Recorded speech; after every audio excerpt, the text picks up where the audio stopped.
Ngiyabingelela bazalwane egameni likaJesu Kristu. Igama lami nginguSibongile Ngwakanhlabathi. Ngingumntwana kaNkulunkulu ngisindisiwe bazalwane. I'm a prophetess of God. Kunomyalezo bazalwane a warning eqhamuka kuNkulunkulu akathi uNkulunkulu ngiyedlulise namhlanje bazalwane ziwu-14 ku-April ku-2020 bazalwane. Amen. Cela ukufunda izwi likaNkulunkulu lapha ku-Ezekiel chapter 33 verse 7 to 9 bazalwane. Ezekiel 33 from verse 7. Now, son of man, I'm making you a watchman for the people of Israel. Therefore, listen to what I say and warn them for me. If I announce that some wicked people are sure to die, and you fail to tell them to change their ways, then they will die in their sins, and I will hold you responsible for their death. But if you want them to repent and they don't repent, they will die in their sins, but you will have saved yourself. Amen. So yizwi likaNkulunkulu leli bazalwane, uNkulunkulu akhuluma nomprofeti bazalwane uEzekiel bazalwane athi akadlulise iwarning kubantwana bakwa-Israyeli. Amen. Lithi-ke izwi likaNkulunkulu bebonile bazalwane emehlweni kaNkulunkulu and uNkulunkulu esefuna ukubabhubhisa. Amen. But lithi izwi likaNkulunkulu after uHezekiel uNkulunkulu ekhuluma noHezekiel ukuthi abaphenduke, ethi akadlulise imessage ukuthi let them repent, ngoba uma sona kuNkulunkulu bazalwane akusiko ukuthi uNkulunkulu akaboni. uNkulunkulu bazalwane uyabona, abese afuna ivessel ukuthi iyodlulisa imessage kaNkulunkulu. Amen bazalwane. So there are so many prophets bazalwane abezile ezweni lethu badlulisa ama messages bazalwane bathi aqhamuka kuNkulunkulu, kodwa ngizothi namhlanje discerni ukuthi imessage engikhuluma ngayo iqhamuka kuNkulunkulu noma iqhamuka enhlizweni zabantu na bazalwane. Amen. So ke bazalwane lana uNkulunkulu imessage engizoyendlulisa bazalwane ithi ngizodlulisa imessage bazalwane zu-14 ku-April 2020 bazalwane. Amen. uNkulunkulu is passing a warning to everyone bazalwane olalele le message, nokuthi nawe osoyilalele yedlulisele kwabanye abantu bazalwane. Amen. Bazalwane imessage yami ikwi-vision uNkulunkulu angikhombise yona nge-15 zika December ku-2019 bazalwane. Amen. I woke up with a vision bazalwane. It was around 2 a.m. uNkulunkulu engikhombisa umgodi bazalwane. It was like umgodi wemayini. Amen. Kulo mgodi wemayini bazalwane abantu ngaphansi bayasebenza, they are busy, and then uma sebazophuma kulo mgodi bazalwane ngibona this man uhamba phambili. We know ukuthi uma ngabe kusetshenzwa emayini bazalwane kuba khona ofundile noma oye abone ama signs ukuthi noma sekuzophunywa kufuna a-check everything ukuthi i-right. Amen. So bazalwane, when I saw in this vision ngibona lo mgodi it's emayini, abantu babhizi bagcwele bazalwane bayasebenza ngaphansi. Uma sebazophuma bazalwane kulo mgodi ngibona itshe la ku-entrance la kuzophunywa khona bazalwane, and then this man ohamba phambili wafike wagcoba lelitshe bazalwane. Uma egcoba lelitshe bazalwane waqala umgodi wacracker all over bazalwane, waqala kwehla amatshe ama-stones bazalwane. Amen. So uma wehla lamatshe abantu baqala bakhala ngaphansi bazalwane because abantu bese bazophuma bazalwane. Amen. So when I woke up bazalwane, it was a strange vision, and ngavuka bazalwane I was shaking, and I asked God ukuthi uNkulunkulu yini lo ngikhombisa yona. Amen. I thought ukuthi bazalwane uNkulunkulu ukhuluma nga one of ama mines awase South Africa.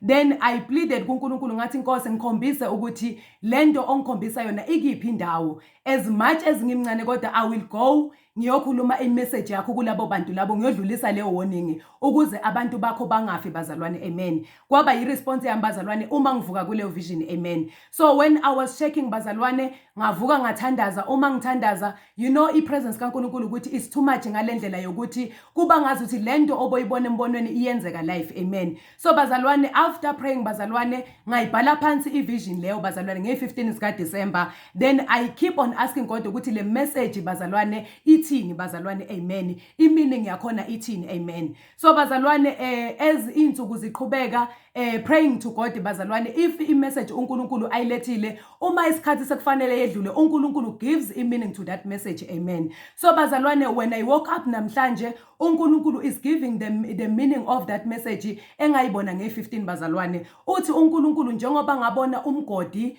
nabantu besebenza ngaphandle bazalwane, and all of a sudden kwaba netshe ngakwi-entrance and banyatheka lelo tshe lelo bazalwane. After balinyathelile umgodi wa collapse bazalwane, but abantu abantu bathe besakhala lapha ngaphansi bazalwane into engayibona ukuthi bathi abantu besakhala bathatha ingcingo zabo bazama ukufona ukuthi bafune usizo, amen. And usizo bebalidinga kuma-ambulance bazalwane, amen. So uma ngibuza uNkulunkulu ukuthi iyini meaning yama-ambulance, uthi uNkulunkulu ama-ambulance bazalwane aka-health angithi bazalwane, ama-ambulance bazalwane ngizothini, usizo oluphuthumayo bazalwane, of which usizo bazalwane esilindele in this disease ekhona, usizo lwaka-health ukuthi odokotela beze ne-solution, amen. But abantu bazalwane bakhala amatshe asehla, but ngathi uma ngivuka bazalwane uNkulunkulu uma ngimbuza this message bazalwane ngithi athi uNkulunkulu if uhambise le warning kubantu bami angeke baze bafe, amen. So ke bazalwane uNkulunkulu is giving i-meaning yale vision engayibona bazalwane, uthi uNkulunkulu umhlaba loyo noma umgodi engawubona uthi umhlaba as a whole bazalwane, abantu abasebenza njengoba ngabona abantu bephithizela bazalwane, uthi abantu abaphila emhlabeni, amen. Uthi njengoba ngabona umgodi ucollapse, uthi bazalwane ulaka lukaNkulunkulu lokho collapse ulaka likaNkulunkulu, amen. So uthi bazalwane njengoba ngawubona bazalwane ugcibeka, uthi bazalwane umhlaba lona bazalwane kuNkulunkulu if singasalilaleli izwi likaNkulunkulu, uthi uNkulunkulu bazalwane if singayilaleli this warning bazalwane sizofa vele, njengoba uNkulunkulu eloku eqhubeka esho uma edlulisa this warning lapha kuHezekiya bazalwane ukhuluma ngokufa, kodwa uthi if bephenduka mina uNkulunkulu ngiyakubathethelela, amen. So uthi uNkulunkulu bazalwane umhlaba uthi umgodi umhlaba bazalwane, the whole world, amen. So uthi bazalwane kulo mhlaba njengoba abantu njengoba banyatheke that stone bazalwane esengase kuphumeni, uthi uNkulunkulu bazalwane idwala lelo abaninyathela, that is Christ Jesus, amen. So bazalwane uthi uNkulunkulu izono zethu bazalwane sezifike lazimcunula khona, amen. Uthi sinyathele idwala elinguKristu, amen. And uJesu bazalwane simnyathela ngokuthi ngeyinengiso zethu esizenza emehlweni kaNkulunkulu bazalwane, ububi bethu esibenza kuNkulunkulu. So uthi uNkulunkulu already silinyathele idwala eSouth Africa noma the whole world inyathele uKristu bazalwane, amen. So it is true bazalwane ukuthi umhlaba as a whole udalwe uNkulunkulu, and uNkulunkulu bazalwane bathi abantu bonile waletha uJesu ukuthi bazalwane azoba ngumlamuleli phakathi kwabantu noNkulunkulu, amen. So whether you are not a Christian or awukholelwa kwiChristianity bazalwane, but that is the truth of Christ bazalwane, that is the truth of the creator of the universe bazalwane, amen. So ke uthi uNkulunkulu uma seninyathele uKristu vele bazalwane ulaka lukaNkulunkulu luza kwehlela emakhanda ethu, amen. So uthi uNkulunkulu this disease bazalwane izo destroy abantu. Ngifundile ukuthi kuJoel chapter 2 bazalwane uverse 28 to 32, last verse ka32, uthi bazalwane abantu abazawusinda abantu abathole ifavor kuNkulunkulu, not everyone bazalwane. So uma uthola ifavor kuNkulunkulu uzoyithola ngoba ulalele izwi kaNkulunkulu bazalwane waphenduka ngeqiniso bazalwane, amen. Uthi uNkulunkulu bazalwane I must pass this warning to everyone ayizwe bazalwane. Uthi uNkulunkulu uma engayixolelanga iGomora neSodoma, we know ukuthi eGomora neSodoma bazalwane izinto ezazenzeka khona inengiso ezazicunula uNkulunkulu. One of those inengiso bazalwane lithi zikaNkulunkulu bazalwane abantu bobulili obodwa bebalalana bodwa, amen. And lithi zikaNkulunkulu leso sona uNkulunkulu samcunula ngendlela yokuthi wathi iGomora ngiyalibhubhisa bazalwane. And lithi zikaNkulunkulu bazalwane uAbraham waplida kuNkulunkulu ukuthi inkosi awukwazi ukulibhubhisa ngoba ikhona insali yabantu abenza iqiniso eGomora. Lithi zikaNkulunkulu bazalwane uNkulunkulu wenza umusa for umndeni kaLothi bazalwane, amen. So as much enza iqiniso noma enza umusa emndenini kaLothi, kodwa iinstruction kuLothi kwakukuthi abaphume bangabheki eGomora naseSodom, bangasabheki emuva la uNkulunkulu ehlisele khona ulaka lwakhe. And lithi zikaNkulunkulu bazalwane bathi uma bephuma umkaLothi wabheke emuva ngoba instruction kwakuthiwa angabheke emuva. Lithi zikaNkulunkulu waphenduka isiduli sikaSawoti on the same spot, amen. So uthi uNkulunkulu bazalwane if umkaLothi engasindanga olakeni lukaNkulunkulu as much as ifavor yayiphezulu kukaLothi, so how much more thina as South African as abantu bakaNkulunkulu uma uzothi wena uyakholwa namhlanje ulaka likaNkulunkulu angeke luze lukufice noma uthi wena ukuhlakanipha onako you will climb a mountain. Amen. So bazalwane uthi uNkulunkulu bazalwane asiphendukeni ngale ndlela uNkulunkulu azokhuluma ngayo. Amen. Emasontweni bazalwane kuvaliwe, so don't expect ukuthi uNkulunkulu usazokulindela ukuthi ukuyovula isonto before you repent. Amen. As you hear this message, buza uNkulunkulu ukuthi yikuphi inkosi engakwenzanga kahle and kneel down and repent bazalwane. Amen. So uthi uNkulunkulu bazalwane if angamiyekela ngilithi uNkulunkulu bathi sebonile bazalwane wabhubhisa umhlaba kodwa lithi wathi kuNoah akakhe the ark, wathi Noah build the ark la uzobalekela khona. Namhlanje iark uNkulunkulu akhuluma ngayo it is salvation, it is Christ bazalwane. Amen. Eyiqiniso, the Trinity of God, God the Father, the Son and the Holy Spirit bazalwane. So if ungabalekelanga kwi Trinity kaNkulunkulu bazalwane ulaka lukaNkulunkulu luzohamba nawe. Lithi zikaNkulunkulu uma kuqala ama-floods bazalwane ngesikhathi sikaNoah abantu bacabanga ngokuhlakanipha kwabo ukuthi bazokhuphukela entabeni, abanye bagibele ezihlahleni bazalwane, but lithi amanzi aqhubeka until abasentabeni bakhala bazalwane amanzi, and they never stop ngoba ulaka likaNkulunkulu laselwehlile. So once ulaka likaNkulunkulu lwehla bazalwane aluvimbeki. Amen. So bazalwane lithi zikaNkulunkulu until bazalwane bacwila bonke abantu, kodwa abantu abasinda umndeni kaNoah bazalwane nezilwane uNkulunkulu ayethe kuNoah akangene nazo emkhunjini. Amen. So uNkulunkulu uzothi bazalwane uma sicabanga ukuthi lento uNkulunkulu akhuluma ngayo ayikho, if ashiya uNoah nomndeni wakhe kuphela bazalwane, so namhlanje sicabanga ukuthi sizosinda kanjani. Amen.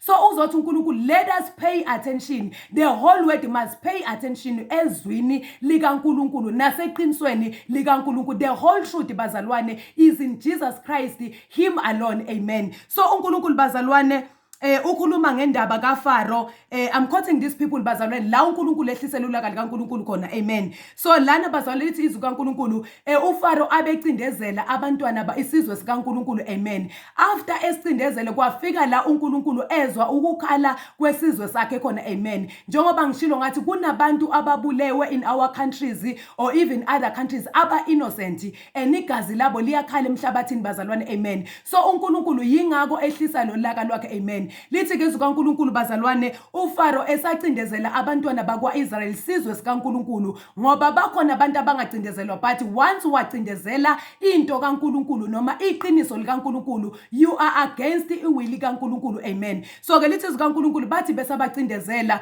bakhala kuNkulunkulu abantwana bakwaIsrael uNkulunkulu wezwa bazalwane. After ezwile lithi wathi umela uMose noAaron bazalwane. Amen. And lithi zikaNkulunkulu as much as uFaro the way inhliziyo yakhe yayistubborn ngakhona bazalwane, lithi bazalwane he failed to listen to izwi likaNkulunkulu nama instruction kaNkulunkulu. Amen. But lithi zikaNkulunkulu bazalwane kwenziwa yonke imangaliso nezanusi nazo zaphonsa okwazo. Lithi zikaNkulunkulu uMose waphonsa induku yaphenduka inyoka. uFaro ngokuhlakanipha kwakhe ecabanga ukuthi uNkulunkulu usadlala bazalwane. uNkulunkulu uma ngabe bazalwane esehlisula kusuke engasadlali. Amen. So bazalwane lithi izanusi zaphonsa okwazo nabo bonke abahlakaniphile baphonsa zabe inyoka nazo bazalwane zaphenduka inyoka induku zabo. But after that uNkulunkulu onamandla, lithi zikaNkulunkulu inyoka kaMose yagwinya zonke ezinye inyoka. Amen. Ngizothi iqiniso lengilikhuluma namhlanje iqiniso likaNkulunkulu elizogwinya onke amanga avelile emhlabeni of this coronavirus bazalwane. Amen. We know there is no solution of this sickness bazalwane because ulaka lukaNkulunkulu. Amen. So lithi zikaNkulunkulu bazalwane after leyo mangaliso leyo uNkulunkulu eyipresenta kuFaro, lithi zikaNkulunkulu wayenza ngamabomu inhliziyo kaFaro ukuthi ibe likhuni ngoba efuna ukubhubhisa uFaro. Lithi zikaNkulunkulu uNkulunkulu washo ukuthi uma ngidunyisa uFaro umhlaba wonke uyakungazi. Amen. So uFaro is a living testimony bazalwane of ukuthi uma sistubborn uNkulunkulu as much as you are a king or you are a leader or whoever you are bazalwane uNkulunkulu kodwa ulaka lwakho lehlisela kuwe. Lithi uNkulunkulu wabakhipha abantwana bakwaIsrael bathi bephakathi nolwandle bazalwane, waqhubeka uFaro nentamo elikhuni walandela isizwe sikaNkulunkulu bazalwane. Ngishilo ngathi ungakwenza konke kodwa once you step kulelitshelo kuledwala ustep bazalwane enhlizweni kaNkulunkulu bazalwane kufanele nokuthi unyathele inhliziyo kaNkulunkulu bazalwane. Amen. Lithi wabalandela bazalwane waba stubborn uFaro wasilandela isizwe sikaNkulunkulu and lithi zikaNkulunkulu wathi uNkulunkulu kuMose Mose phakamisa induku kwavuleka amanzi bangena abantwana bakwa-Israyeli. It is true ukuthi emihleni esiphile kuyo bazalwane asikaze sabona uNkulunkulu esebenza ngomangaliso wakhe. Sibonile imangaliso bazalwane abantu abakhuluma ngazo, kodwa asikakamboni uNkulunkulu eyifakazela. Amen. So lithi zikaNkulunkulu bathi bedlula elwandle olubomvu lwavuleka ngapha nangapha, badlula emhlabathini omile. uFaro bazalwane nempi yakhe bazalwane lithi zikaNkulunkulu walandela wayongena naye. Akazi ukuthi kuvule uNkulunkulu ukuthi isizwe sikaNkulunkulu sihambe, not everyone bazalwane. Lithi zikaNkulunkulu bazalwane wathi angawela uIsrael, wathi uNkulunkulu Mose yelula induku uvale futhi amanzi. Wayelulela uMose bazalwane, elithi zikaNkulunkulu yonke impi kaFaro yacwila emanzini and ulwandle bazalwane, ngoba ulwandle ahlali nento engcolile lwabakhafulela bazalwane ogwini. Amen. So uzothi uNkulunkulu ifu engabayekanga bazalwane, if engamyekanga inkosi uFaro, ifu engayekanga bazalwane iGomora neSodoma, ifu uNkulunkulu bazalwane engayekelanga bazalwane isizwe ngesikhathi sika Noah kodwa wababhubhisa, namhlanje yini ezovimba uNkulunkulu bazalwane ukuthi engayibhubhisa eSouth Africa noma umhlaba wonke? KuNkulunkulu bazalwane, it is not a problem ukuthi ashiye umuntu oyedwa and athi multiply that person, because we know ukuthi njengoba sikhona bazalwane.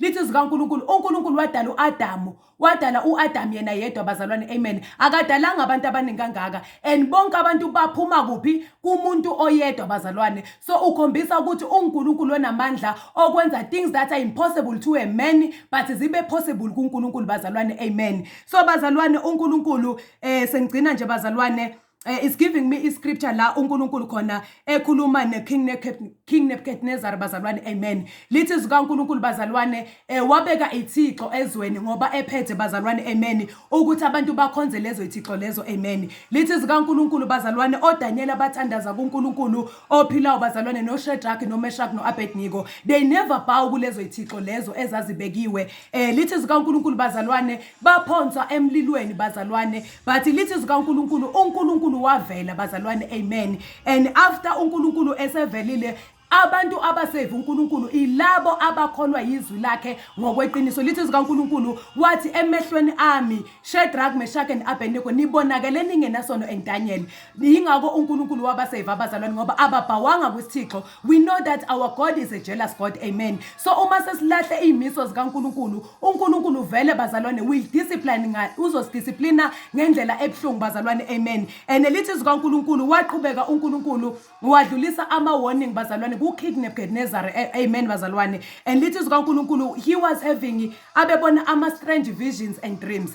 And lithi zikaNkulunkulu ukuhlakanipha uNkulunkulu wakubeka kuDaniel. uDaniel abazalwane wawubizwa before ezobiza uDaniel bazalwane babizwa bonke abahlakaniphile bazochaza iphupho lenkosi, but bazalwane akekho owachamka nencazelo. Amen. Lithi zikaNkulunkulu wabizwa uDaniel egcineni futhi akabizwanga, kwase kuthiwa khambe kubhubhiswe bonke abantu abathi bahlakaniphile. Amen. So lithi zikaNkulunkulu uNkulunkulu wenza umusa kuDaniel ukuthi angene enkosini ayochaza iphupho lenkosi. Akalichazanga ngeunderstanding yakhe, akalichazanga bazalwane ngeknowledge anayo ayifunde kubantu, kodwa wachaza wathola irevelation kuNkulunkulu. Amen. Ngoba izinto uma sezixakile emhlabeni, we need irevelation kaNkulunkulu ukuthi uNkulunkulu uthini esezulwini. Amen. Lithi ke izwi likaNkulunkulu bazalwane interpreter uDaniel imessage interpretela inkosi bazalwane, and this message engifuna ukugxila kuyona la khona uNkulunkulu ekhombisa inkosi ethi uma ngabe ingaphenduki, ethi after njengoba iqhubeka nobubi bayo,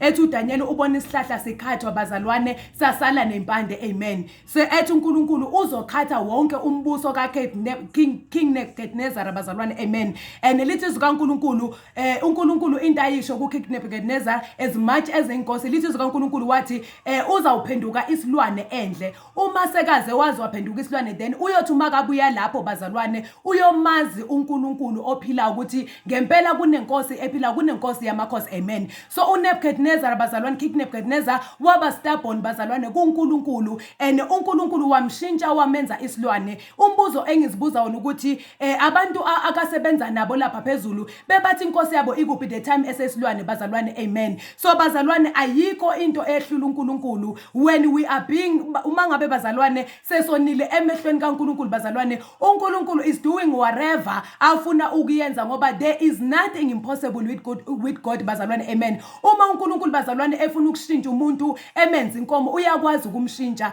Yingakho lithi izwi kaNkulunkulu uma sithula singafuni ukwedlulisa imessage kaNkulunkulu, it is not difficult from God bazalwane ukuthi athathe itshe likhuluma imessage kaNkulunkulu bazalwane. Amen. So that's why I'm passing this message bazalwane. Ngifumene umusa kuNkulunkulu ukuthi ngedlulise this warning to everyone who is listening to this message ukuthi let us repent bazalwane, asilaleleni uNkulunkulu. Lithi izwi kaNkulunkulu uyalalela uNkulunkulu noma isimo singavumi. Amen. So ngizothi isimo bazalwane, imqondo yethu it is difficult uma sesone kakhulu, uma ucabanga ukurepenta it's like uNkulunkulu uzokubulala, but when we repent kuNkulunkulu bazalwane, uNkulunkulu bazalwane uthi yokustopa ulaka lwakhe. Amen. We know ukuthi uNkulunkulu uke wathuma bazalwane this man bazalwane eNineveh. Amen. Lithi zikaNkulunkulu bazalwane, this man wajika bazalwane, lithi bazalwane wajika wathi wena Nkosi uphinde futhi ube nomusa esizweni sakho. And when abantu bazalwane bedlulisa imessage kaNkulunkulu, abantu mabalalele bavele bathi no, we know ukuthi uNkulunkulu ngeke azasibulale, uNkulunkulu uyasithanda as much as uNkulunkulu bazalwane esithanda, but if we are stubborn ezwini lakhe uNkulunkulu unamandla okusibulala. Amen.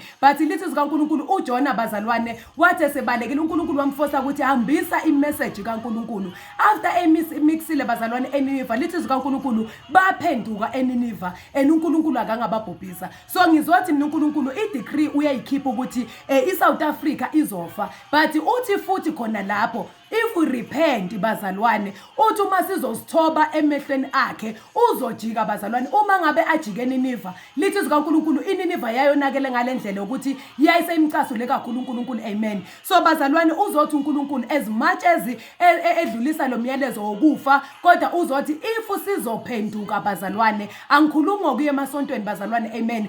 Uzothi uNkulunkulu bazalwane, let us check foundation. There are people who are claiming to be born again in these days bazalwane, abathi bazosinda olakeni likaNkulunkulu. Amen. Abathi isikhathi segrace, ngiyavuma isikhathi segrace, but kuJoel chapter 2 uNkulunkulu uzo restore ibandla bazalwane. Amen. So if uzokuma ecebeni kaNkulunkulu noma kwintando kaNkulunkulu, uthi uNkulunkulu mathi kuJoel chapter 2 inhlasana ezosala bazalwane ilabo abafumene umusa kuNkulunkulu. Amen. Okusho ukuthi bazalwane asilalele le message, let us repent. And it is true ukuthi we may not get another chance ukuthi kuyovulwa amasonto and repent kuNkulunkulu, but wherever you are, just kneel down and repent kuNkulunkulu. Allow God ukuthi athi cleanse your life kuko konke ukungcola bazalwane. Amen. If foundation yakho, check your foundation ukuthi in these days esibika ngaka usalizwa yini iphimbo likaNkulunkulu. Uma ngabe ungasalizwa mzalwane, you must know ukuthi ulahlekelene noNkulunkulu, udisconnectile noNkulunkulu bazalwane. Amen. I believe ukuthi bazalwane